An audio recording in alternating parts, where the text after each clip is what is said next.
What's going on, guys? Tyler here, and today we are reviewing these Xbox One X controller batteries right here. So be sure and stay tuned because this whole video is going to have everything that you need to know about these batteries. Are they a good buy? I don't know. Stay tuned for the video.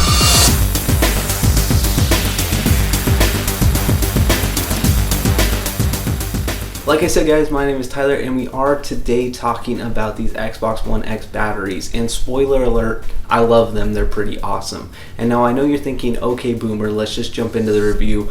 But we are going to jump into that review right after I say, please subscribe to the family. I would really appreciate it. Smash that nice red looking subscribe button. That always helps. Now, let's jump into the video. Okay, now if you want to get these Xbox One X batteries at any time, check out the links down below in the description. You can grab these as well as any of the other equipment I'm using to film this video. It's all linked down below in the description. So check out that first link, take a look at these batteries, see what kind of price you can get for them, and let's get to reviewing. So first things first, I'm actually just going to show you how these batteries fit in there. So this is the actual battery right here. You can see there's like three little pieces of metal there that actually attach to the charger here. And then on one side you have these two little, little pieces of metal that are kind of a little bit like springy. They're a little bit. And then the other side actually has a little slot for it to slide into and lock into place here. So if you actually look at the back of the Xbox controller here, you can actually see, so there is a little slot right here. I don't know if you can see that, but right there's a little slot. So all you're going to do is go ahead and slide that in the slot. I put the other side in first so it kind of springs in there, and then push it in, and just like that it fits in just like that. Now it has a little cutout right here, a little bezel right there. So what you're going to want to do is actually grab the piece that they send with you in this package and put that on the back of your controller. So that piece is this right here actually, and it's just going to replace your standard Xbox controller back. So basically what we're going to do is just go ahead and slide this in here.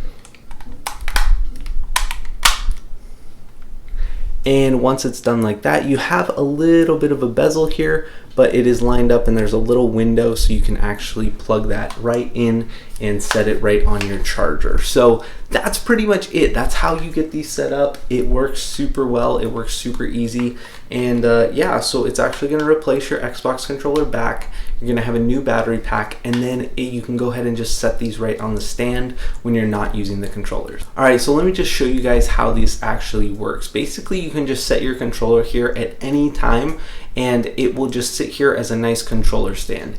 If you actually push the whole unit on the right side or left side, depending on which controller port you're trying to charge, you push the whole unit in, it'll actually click, and then the controller will actually be set on the pieces of metal that will charge it. So basically what happens is the battery is like disconnected from the pieces of metal here, so it's not charging when it's just resting, and then you push the whole unit in and the battery goes down and touches it, and the connection is made and your controller starts charging, or the battery pack starts charging. Now, something that's nice about this controller pack is actually the bottom will actually illuminate red when it has a good connection. It will flash red if it's got a bad connection, if it's unable to charge because maybe the prongs are like slightly off or something like that, something's not made a good connection.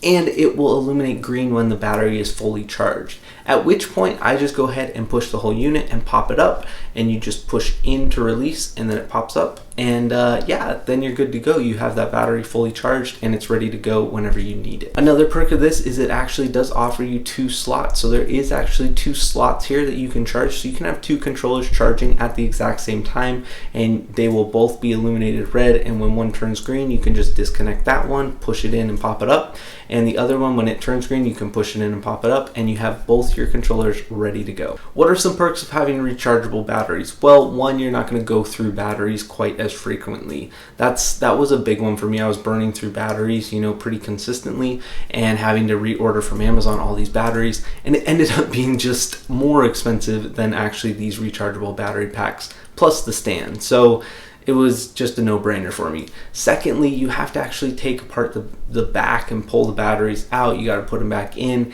and so it just is easier. You just set this on the stand and then grab it when you're playing and then set it back on there when you're done. It's worked pretty well and just pretty seamless for me. Now, how long do they take to charge and how long does it last? That's going to vary a little bit, you know, how intense your gaming is, if you're recharging after each time you actually game, or is it, you know, are you using it constantly? That's going to vary, definitely. So if you're just not even using your controller, these would probably last a long time. Like say you just turn on Spotify or turn on Netflix on your Xbox and then just set your controller down. These will probably last for a very, very long time. However, if you're consistently gaming on it, I would say, and this is rough, this is not, don't expect this exactly, I would say I get an average maybe of like 4, 5 to 6 hours, somewhere in there, like that 4 to 6 hour range. I would say that's pretty average.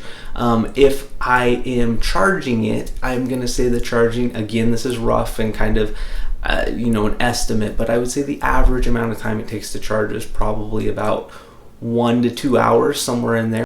Now, how does the charging base actually get power itself? Basically, you have a cord you plug into the bottom of it, and there's a little slot. You just run the cord out the back, and then you go ahead and just plug it straight into the wall with a normal outlet. So it's very simple. You just plug it in and it's ready to go.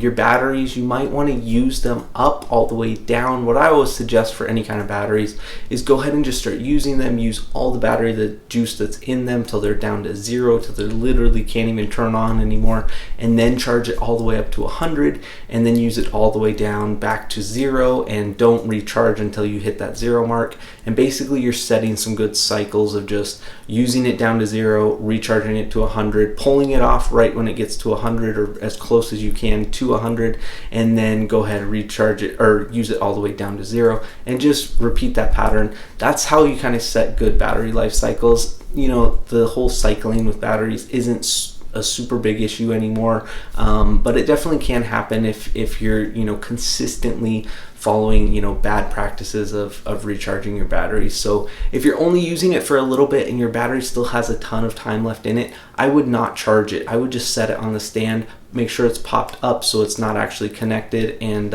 yeah, I would just not even use it and just come back when you need it and use it again. And then if it gets to the low battery or gets down to 0, then that's when I would actually set it on there and actually charge it. And again, I would be pulling that off as soon or as close to as soon as possible as it turns green. And to wrap up, I just want to mention 2 reasons that I actually decided to go with this charger pack. Is one, because this is by Amazon. I knew it would be a decent product at a very reasonable price. And honestly, the amount of batteries that I was using, this is much, much more reasonable. So it's a good product, good price, and it's by a reputable seller. And secondly, the reviews were super, super excited about how much charge time you got on these batteries. They were saying, you know, upwards of like 8 hours, something like that. Some were, you know, as low as like 4 hours or, you know, 3 hours. But still, that's a good amount of time to get out of these batteries, especially if you have 2 controllers, or you can, you know, switch out the battery packs. You can definitely do that and get a good amount of time out of these batteries. So like I said, I've got an average of probably like 4 to 6 hours out of them each charge. They seem to be doing really well, and they seem like they're holding up. I've had these, you know, for quite a few months. They seem to be holding up really well. All right, guys, with that being said, be sure to check out the links down below in the description. See what kind of price you can get for this battery charger set. It comes with the charger, the batteries, the backs, the cable to plug it into the wall, all that good stuff. So be sure and check out that link down below in the description. And if you wouldn't mind smashing that like button if you learned something new, and that subscribe button if you would like to join the Unbox Techie fam. All right, guys, I'm out of here until next video. See ya.